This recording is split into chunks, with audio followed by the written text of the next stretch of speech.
నమస్కారం ఘంటారావానికి స్వాగతం. ముందుగా ప్రధానాంశాలు.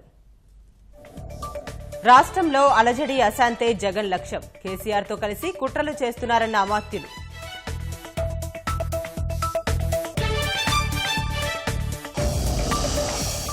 రాజంపేట తెదేపా అభ్యర్థిగా చెంగల్ రైడ్. నియోజకవర్గ నేతలతో భేటీలో ప్రకటించిన సీఎం.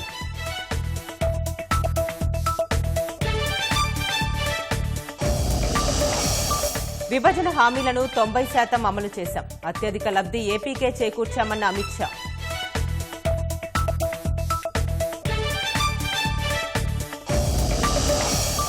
ఏజెంట్లతో ఓట్ల జాబితాను సరిచూసుకోండి. పేర్ల గల్లంతుపై రాజకీయం తగదన్న ఈసీ.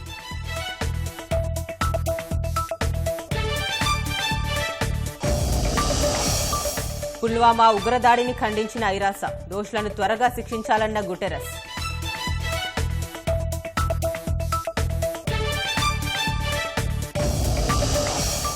అవకాశాలకు కేంద్రంగా భారత్. పెట్టుబడులతో రావాలని కొరియా సంస్థలకు మోదీ పిలుపు.